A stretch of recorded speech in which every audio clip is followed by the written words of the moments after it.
kita berjumpa lagi.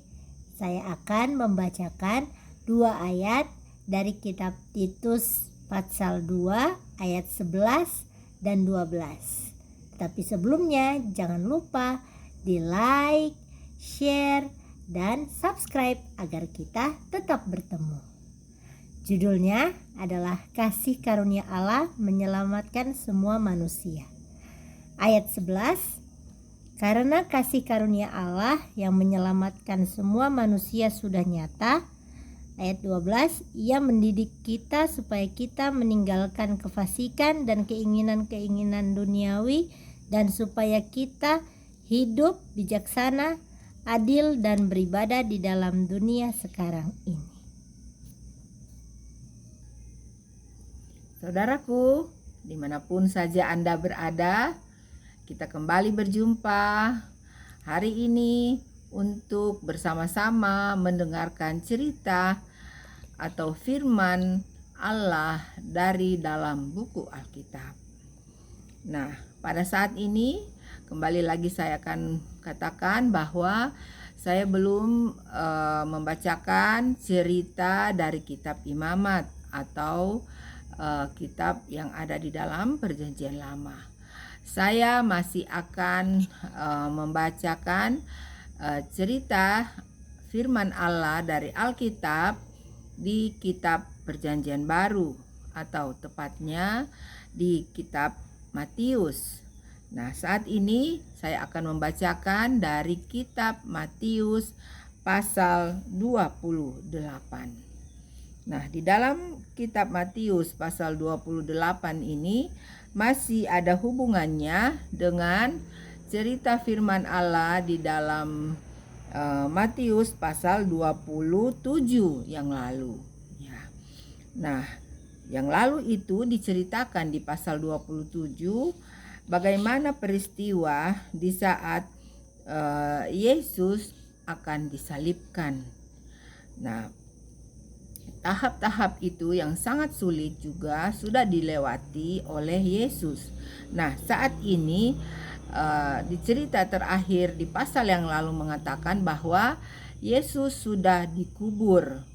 Nah, pada saat Yesus sudah dikubur, kepala imam itu datang ya kepada atau imam-imam kepala itu datang kepada Pilatus ya atau wali negeri itu, dan mereka mengatakan bahwa saya akan bacakan lagi sedikit supaya kita bisa mengingatnya sehingga cerita kita bisa bersambung.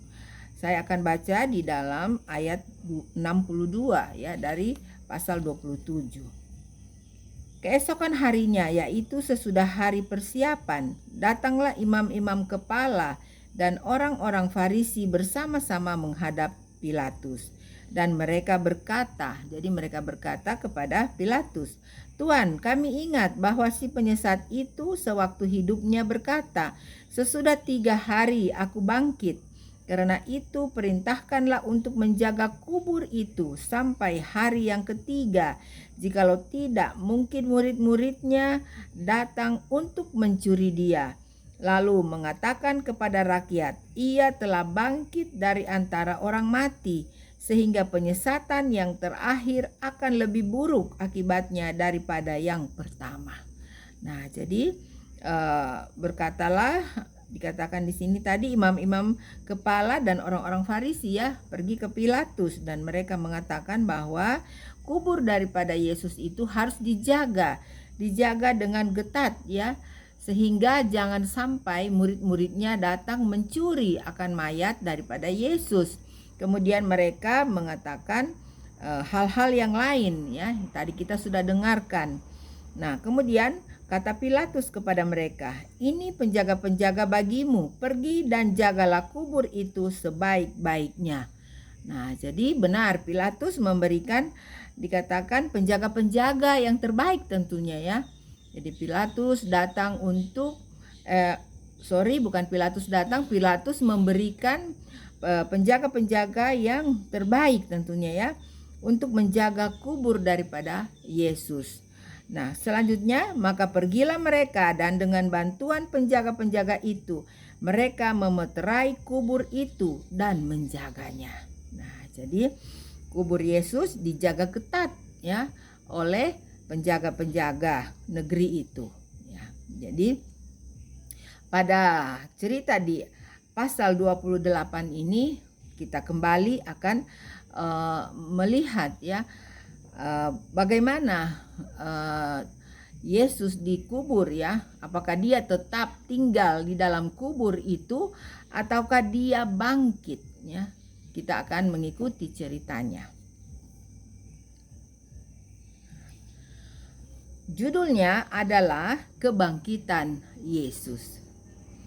Setelah hari Sabat lewat, menjelang menyingsingnya fajar pada hari pertama minggu itu, pergilah Maria Magdalena dan Maria yang lain menengok kubur itu. Nah, jadi diceritakan bahwa setelah lewat hari Sabat, jadi hari Jumat Yesus mati, kemudian hari Sabat dia masih dalam kubur, dan setelah itu dikatakan menjelang menyingsing fajar pada hari pertama minggu itu. Jadi berarti habis hari Sabtu ya, hari Sabat atau hari Sabtu itu hari Minggu ya. Nah, itu adalah hari yang pertama. Nah, pergilah dikatakan Maria Magdalena dan Maria yang lain menengok kubur itu. Nah, selanjutnya ayat 2. Maka terjadilah gempa bumi yang hebat, sebab seorang malaikat turun dari langit dan datang ke batu itu dan menggulingkannya lalu duduk di atasnya. Nah, saudaraku, suatu peristiwa lagi alam ya yang terjadi, yaitu dikatakan bahwa gempa bumi yang hebat ya. Nah, saudara-saudaraku yang mendengarkan video ini yang sudah pernah merasakan gempa bumi yang hebat itu bagaimana ya. Nah, tentunya ini lebih hebat lagi ya gempa bumi itu yang terjadi. Karena kenapa dikatakan? Karena seorang malaikat turun dari langit dan datang ke batu itu dan menggulingkannya lalu duduk di atasnya. Nah, saudaraku, jelas sekali ya dikatakan di ayat ini. Jadi bukan tangan manusia ya yang membuka akan batu atau pintu kubur daripada Yesus. Jadi bukan manusia, saudaraku ya. Melainkan apa dikatakan seorang malaikat turun dari langit ya. Jadi memang malaikat Tuhan yang turun dari langit ya. Bukan tangan manusia yang membuka seperti perkiraan daripada imam-imam kepala dan orang-orang Yahudi pada saat itu. Nah, selanjutnya wajahnya bagaikan kilat dan pakaiannya putih bagaikan salju. Nah, jadi jelas sekali saudaraku ya di Matius pasal 28 ini ya ayat 3 dikatakan di sini. Jadi ayat 2 dan 3 jelas sekali bahwa yang membuka kubur daripada Yesus itu bukan manusia sekali lagi ya.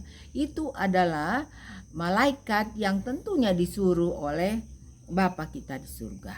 Ya, jadi dia turun untuk membuka pintu yang ditutupkan di kubur daripada Yesus.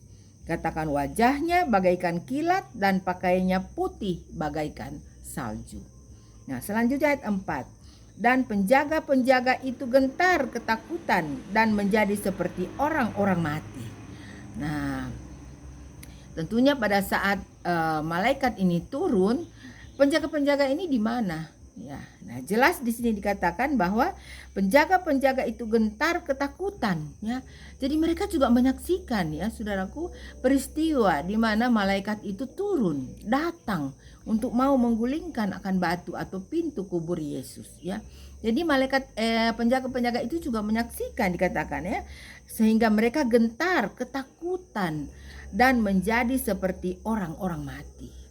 Nah, artinya mereka tidak berdaya ya. Mereka tidak berdaya dan bahkan mereka tentunya pingsan ya, karena melihat cahaya saja daripada malaikat itu sudah mereka nggak tahan tentunya ya. Jadi sangat luar biasa tentunya kejadian atau peristiwa pada saat itu saudaraku. Nah, kemudian kita teruskan di ayat 5.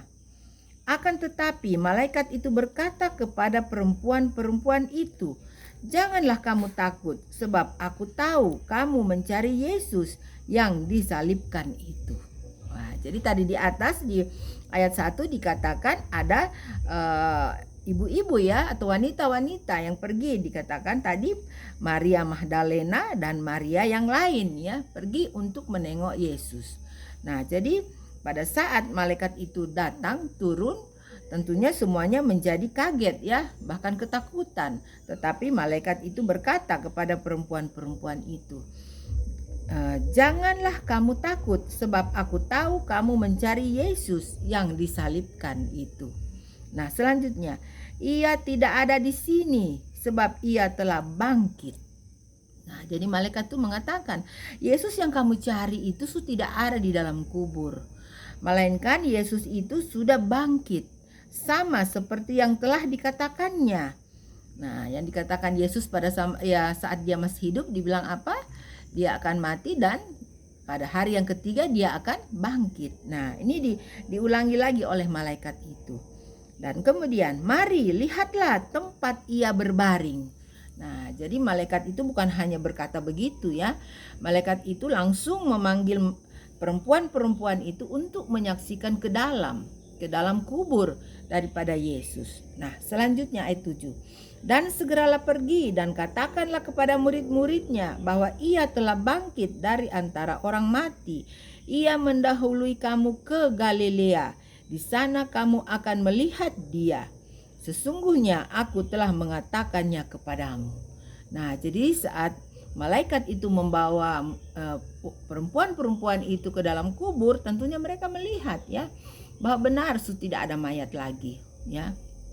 Tinggal bekas daripada bungkusan tentunya ya, mayat pada saat itu, dan yang lain yang tubuh daripada Yesus itu tidak ada. Nah, jadi kata malaikat itu kepada mereka bahwa segeralah pergi, katakanlah kepada murid-muridnya bahwa ia telah bangkit dari antara orang mati. Ia mendahului kamu ke Galilea. Di sana kamu akan melihat dia. Sesungguhnya aku telah mengatakannya kepadamu. Nah, itu yang disampaikan oleh malaikat kepada perempuan-perempuan tersebut. Dan kemudian ayat 8. Mereka segera pergi dari kubur itu dengan takut dan dengan sukacita yang besar dan berlari cepat-cepat untuk memberitahukannya kepada murid-muridnya. Ya, jadi perempuan-perempuan itu juga ya, walaupun mereka tentunya masih takut, namun mereka gembira ya. Mereka bersukacita karena guru mereka yang mereka kasihi itu yaitu Yesus sudah bangkit ya. Jadi sekali lagi saudaraku, jelas ya, yang mati itu adalah Yesus dan yang bangkit itu juga adalah Yesus, dan bukan manusia yang membuka kubur daripada Yesus, tetapi malaikat Tuhan ya, langsung dari langit. Nah, ini yang diceritakan dari firman Allah. Nah, sekarang kita lanjutkan. Tiba-tiba Yesus berjumpa dengan mereka dan berkata, "Salam bagimu." Mereka mendekatinya dan memeluk kakinya serta menyembahnya. Nah, jadi sementara dalam perjalanan wanita-wanita itu tiba-tiba dikatakan Yesus menampakkan diri ya, atau datang bertemu dengan mereka. Dan dikatakan Yesus memberi salam ya. Salam bagimu dikatakan. Kemudian wanita-wanita ini mendekatinya dan memeluk kakinya serta menyembahnya. Dan ayat 10, maka kata Yesus kepada mereka, jangan takut ya, karena mungkin dan jelas tentunya dari muka mereka, raut muka mereka itu masih ketakutan ya, namun bersukacita tadi dikatakan. Jangan takut, pergi dan katakanlah kepada saudara-saudaraku supaya mereka pergi ke Galilea, dan di sanalah mereka akan melihat aku. Nah, jadi apa yang dikatakan oleh malaikat itu sama juga ya yang dikatakan oleh Yesus kepada perempuan-perempuan ini. Pergilah kamu ke Galilea karena kamu akan berjumpa dengan saya di situ atau di sana. Nah, itu yang diceritakan dari ayat 1 hingga ayat 10. Nah, sekarang kita akan melanjutkan di ayat 11. Namun judulnya sudah berubah. Nah, judulnya adalah Dusta Mahkamah Agama. Nah, saudaraku, di sini kita akan melihat ya, mahkamah agama juga ternyata mereka bisa berdusta, ya. Mari kita saksikan apa dusta daripada mahkamah agama pada saat itu. Nah, di ayat 11. Ketika mereka di tengah jalan, datanglah beberapa orang dari penjaga-penjaga itu ke kota dan memberitahukan segala yang terjadi itu kepada imam-imam kepala. Wah, jadi saudaraku, tadi penjaga-penjaga itu kan yang disuruh jaga oleh imam-imam kepala atau Pilatus, ya, juga mereka itu dikatakan datang, ya, penjaga-penjaga itu datang dan memberitahu kepada kepala imam-imam, ya, atau kepada imam-imam kepala, ya. Jadi mereka melaporkan apa yang sedang terjadi, apa yang mereka saksikan pada saat itu, ya, yang dahsyat itu. Jadi mereka sampaikan. Ayat 12. Dan sesudah berunding dengan tua-tua, mereka mengambil keputusan lalu memberikan sejumlah besar uang kepada serdadu-serdadu itu.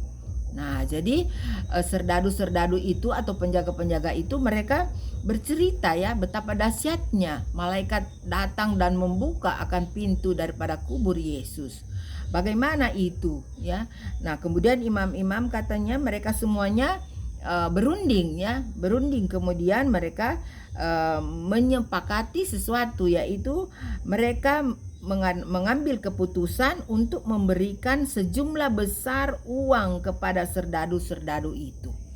Nah, sekarang kita akan melihat, ya, atau sekarang kita akan melihat atau mendengar ceritanya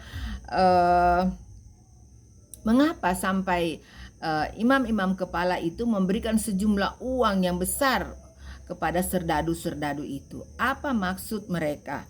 Nah, selanjutnya di ayat 13. Dan berkata, kamu harus mengatakan bahwa murid-muridnya datang malam-malam dan mencurinya ketika kamu sedang tidur.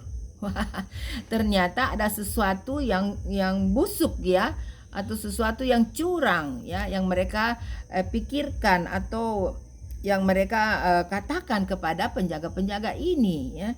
Mereka katakan, kami kasih kamu uang ini sejumlah yang besar, tetapi kamu harus mengatakan kepada orang-orang tentunya, ya, yang bertanya kepada mereka bahwa murid-muridnya datang malam-malam dan mencurinya ketika kamu sedang tidur. Nah, jadi itu yang mereka harus katakan kepada orang-orang yang bertanya tentunya kepada mereka, ya, bagaimana peristiwa kebangkitan daripada Yesus itu. Dan itu mereka harus katakan. Jadi sesuatu yang berbohong, ya, dusta yang mereka harus saksikan kepada semua orang. Nah, sekarang kita lihat selanjutnya di ayat 14. Dan apabila hal ini kedengaran oleh wali negeri, kami akan berbicara dengan dia sehingga kamu tidak beroleh kesulitan apa-apa. Nah, jadi di kata lain bahwa imam-imam kepala ini mengatakan tidak apa-apa, jangan takut. Nanti kalau ditanya sama wali negeri bagaimana yang kamu ceritakan ini, nanti imam-imam kepala yang mengatasi itu, ya. Jadi mereka hanya berkewajiban untuk menceritakan bahwa murid-murid Yesus sudah mencuri mayat Yesus di malam hari pada saat mereka tidur. Nah, kemudian ayat 15. Mereka menerima uang itu dan berbuat seperti yang dipesankan kepada mereka. Dan cerita ini tersiar di antara orang Yahudi sampai sekarang ini. Nah, saudaraku, jelas, ya, dikatakan bahwa cerita kebohongan ini tersiar pada saat itu kepada kepada orang-orang Yahudi, ya, pada saat itu, atau masyarakat pada saat itu. Dan cerita itu akhirnya tentunya simpang siur, saudaraku, ya, simpang siur hingga sampai saat ini, ya. Sehingga apabila kita mendengarkan orang-orang bercerita, ada yang bercerita seperti itu, bahwa Yesus itu dicuri, atau Yesus itu bukan dia yang mati, dia sudah angkat ke surga, orang lain yang mati, dan lain-lain sebagainya. Bukan Yesus yang disalibkan, itu orang lain yang digantikan, ya, bukan Yesus. Nah, itulah cerita-cerita simpang siur seperti itu terjadi hingga saat ini karena kebohongan-kebohongan, dusta-dusta sudah dilayangkan oleh orang-orang pada zaman dahulu, yaitu dikatakan dusta mahkamah agama. Nah, jadi saudaraku, ini yang kita harus garis bawahi ya, sehingga kita tidak bingung ya, kita tidak bingung bagaimana ini Yesus kita ya, bagaimana ini dia menjadi juru selamat kita. Kita tidak bingung karena kita sudah mengetahui cerita yang sebenarnya dari firman Allah. Nah, selanjutnya saya akan membacakan lagi di ayat 16 ya. Namun judulnya sudah berubah. Judulnya perintah untuk memberitakan Injil. Nah, sekarang kita akan melihat siapa yang memerintahkan untuk kita memberitakan Injil. Mari saya akan membacakannya. Dan ke-11 murid itu berangkat ke Galilea, ke bukit yang telah ditunjukkan Yesus kepada mereka. Nah, jadi tadi di atas diceritakan bahwa Yesus menyuruh untuk murid-muridnya, sekarang murid-muridnya sudah bukan lagi 12 ya, sudah ke-11 dikatakan, ke-11 murid karena satunya sudah mengkhianati dia dan sudah mati menggantungkan diri ya, yaitu Yudas. Nah, sekarang dikatakan Yesus pergi ke Galilea juga, dan benar di situ ada murid-muridnya. Jadi mereka sudah berjumpa dengan Yesus, dikatakan di sebuah bukit ya yang Yesus sudah tentukan. Dan ayat 17 kita melihat apa yang dikatakan Yesus kepada murid-muridnya saat mereka berada di bukit di Galilea ini. Ketika melihat dia, mereka menyembahnya, tetapi beberapa orang ragu-ragu. Yesus mendekati mereka dan berkata, "Kepadaku telah diberikan segala kuasa di sorga dan di bumi." Nah, ini perkataan daripada Yesus.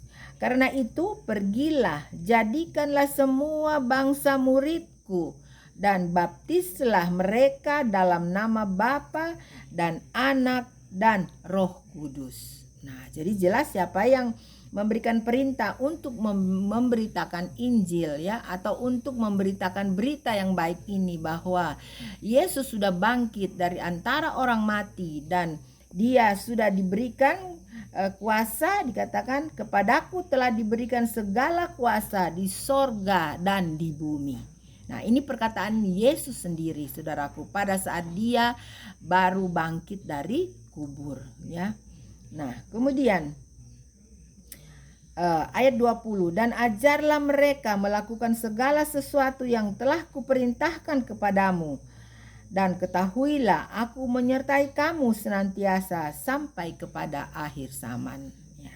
Jadi ini adalah sekali lagi perintah daripada Yesus ya.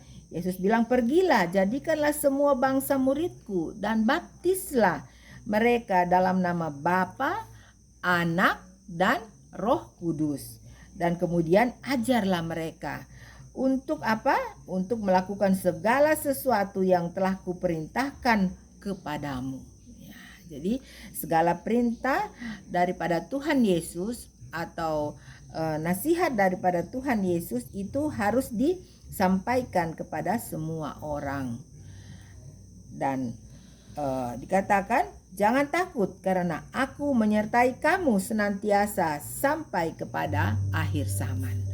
Nah, jadi dikatakan bahwa murid-muridnya tidak perlu takut ya untuk memberitakan Injil, memberitakan kabar baik ini, kabar keselamatan ini, bahwa Yesus sudah bangkit. Yesus sudah menjadi juru selamat setiap manusia ya. Nah, jangan takut dikatakan karena aku menyertai kamu senantiasa sampai kepada akhir zaman. Inilah cerita saudaraku yang saya bisa sampaikan pada saat ini dari pasal 28 dari kitab Matius.